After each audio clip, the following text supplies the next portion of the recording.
నమస్తే అండి, నేను మీ కళ్యాణిని. Welcome to our channel Kalyani kitchen Kadapa. ఈరోజు ఈ వీడియోలో మసాలా కాలీఫ్లవర్ ఫ్రై అయితే తయారు చేసి చూపించబోతున్నాను.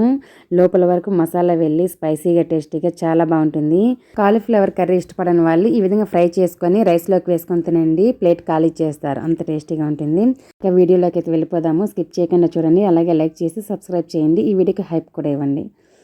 కాలీఫ్లవర్ ముక్కలు మునిగేంత వరకు నీళ్ళు పోసేసి కొద్దిగా సాల్ట్ పసుపు వేసి ఈ విధంగా ఒక 2-3 మినిట్స్ అయితే వేనీళ్ళల్లో ఉడికించండి. ఎక్కువసేపు ఉడికించొద్దండి, అక్కడే ఉడికిపోకూడదు. జస్ట్ మనకి క్లీన్ అయితే సరిపోతాయి. వేనీళ్ళల్లో ఉడికించడం వల్ల క్రిములు అవి ఏమన్నా ఉంటే పోతాయి, చాలా వరకు శుభ్రమవుతాయి. అలాగే ఇవి 3/4 kg వరకు ఉంటాయి. తర్వాత ఒక మిక్సర్ జార్ తీసుకోండి, అందులో 2 టేబుల్ స్పూన్స్ ఎండు కొబ్బరి ముక్కలు వేసుకోవాలి. తర్వాత 1.5 టేబుల్ స్పూన్స్ కొరియాండర్ పౌడర్ వేసుకోవాలి. 1/2 టేబుల్ స్పూన్ చిల్లీ పౌడర్ వేసుకోవాలి. నేను కారానికి సరిపడా వేసుకున్నాను, మీరు తగినంత అయితే వేసుకోండి. ఈ మసాలాకి సరిపడా సాల్ట్ వేసాను. 1/2 టీ స్పూన్ వరకు మిరియాలు, 1/2 టీ స్పూన్ జీలకర్ర, 1 ఇంచు వరకు చెక్క, 6 నుండి 7 వరకు లవంగాలు వేసేసి మూత పెట్టి మెత్తని పౌడర్ లాగా గ్రైండ్ చేసుకోండి. తర్వాత ఒక 7 నుండి 8 వరకు పొట్టు తీసేసిన వెల్లుల్లి రెబ్బలు, 1/2 ఇంచ్ అల్లం చిన్న చిన్న ముక్కలుగా కట్ చేసి వేసి మూత పెట్టేసి గ్రైండ్ చేసుకోండి. ఈ విధంగా నీళ్ళు పోసి గ్రైండ్ చేయాల్సిన అవసరం లేదు, ఈ పొడిలాగా చేసుకుంటే సరిపోతుంది. ఇప్పుడు స్టవ్ వెలిగించేసి ఫ్రై చేసుకోవడానికి ఒక కడాయి పెట్టుకోండి. నేను 5 to 6 టేబుల్ స్పూన్స్ ఆయిల్ అయితే వేసాను, మీరు తగినంత వేసుకోండి. ఆయిల్ కొద్దిగా వేడెక్కిన తర్వాత గుప్పిడి వరకు పచ్చి కరివేపాకు వేసేయండి. ఒక్కసారి బాగా మిక్స్ చేసిన తర్వాత చల్లార్చి పెట్టుకున్న కాలీఫ్లవర్ ముక్కలను వేసుకోవాలి. నేను ఫ్రైకి సరిపడా సాల్ట్ ఇప్పుడే వేసేసాను. ఆల్రెడీ మసాలాలో కొద్దిగా వేసాము, ఇప్పుడు కాలీఫ్లవర్లో కొద్దిగా వేస్తున్నాను. ఎన్నిసార్లు వేసినా కరెక్ట్గా వేసుకోండి, ఎక్కువ వేసుకుంటే తినలేము, వీలైతే తక్కువైనా వేసుకోండి. బాగా మిక్స్ చేసుకుంటూ ఈ విధంగా లో టు మీడియం ఫ్లేమ్లో ఫ్రైని ఈ విధంగా బాగా ఫ్రై చేసుకోవాలి. బాగా ఉడికిపోయే చూడండి, నీళ్ళు వేయాల్సిన అవసరం లేదు.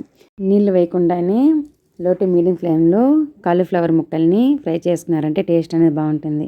అలా ఫ్రై అయిన తర్వాత గ్రైండ్ చేసి పెట్టుకున్న మసాలా పౌడర్ని వేసేసి ఒకసారి బాగా మిక్స్ చేసేయండి. ఇది కూడా ఒక 2 మినిట్స్ పాటు మగ్గించుకోండి. అలా మగ్గించుకుంటే మసాలా అనేది వేగుతుంది. ఒక 2 నిమిషాల తర్వాత ఒక చిన్న గ్లాస్ నిండా నీళ్ళు వేసాను, ఎక్కువ వేసుకోవద్దండి. అది ఆల్రెడీ కాలీఫ్లవర్ బాగా వేగిపోయింది, నీళ్ళు ఎక్కువ వేసారంటే కూరలాగా అయిపోతుంది.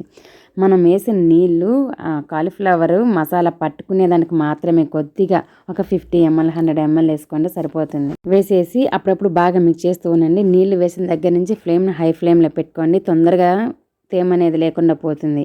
లో టు మీడియం ఫ్లేమ్ చేసుకున్నారంటే తేమ ఉండి కాలీఫ్లవర్ అనేది కూరలాగా ఉడుకుతుంది, అలా ఉండకూడదు.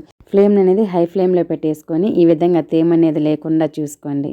నేనైతే స్టవ్ ఆఫ్ చేస్తున్నాను. తర్వాత కొద్దిగా కొత్తిమీర వేసుకొని బాగా మిక్స్ చేసుకున్నారంటే మసాలా కాలీఫ్లవర్ ఫ్రై అయితే రెడీ అయిపోతుంది. ఈ మసాలా వేసి ఒక్కసారి కాలీఫ్లవర్ ఫ్రైని అయితే తయారు చేసుకొని తిని చూడండి, అస్సలు మర్చిపోలేరు, చాలా టేస్టీగా ఉంటుంది. ఆ కాలీఫ్లవర్ ముక్కలు కొద్దిగా రైస్లో వేసుకొని కలుపుకొని కాలీఫ్లవర్ ముక్కలతో పాటు తింటూ ఉంటే ఆహా సూపర్గా ఉంటుంది. చికెన్ మటన్ లాగానే ఉంటుందండి. ఈ ఫ్రై కూడా అస్సలు ఎక్స్పెక్ట్ చేయరు, అంత టేస్టీగా ఉండి ఈ కాలీఫ్లవర్ ఫ్రై చాలా ఈజీగా తయారు చేసి చూపించేశాను. మీకు ఈ రెసిపీ నచ్చితే ఇంట్లో తప్పకుండా ట్రై చేయండి. ఫుల్ వీడియో చూసిన వాళ్ళందరికీ చాలా థ్యాంక్ యూ అండి. Thanks for watching. బాయ్.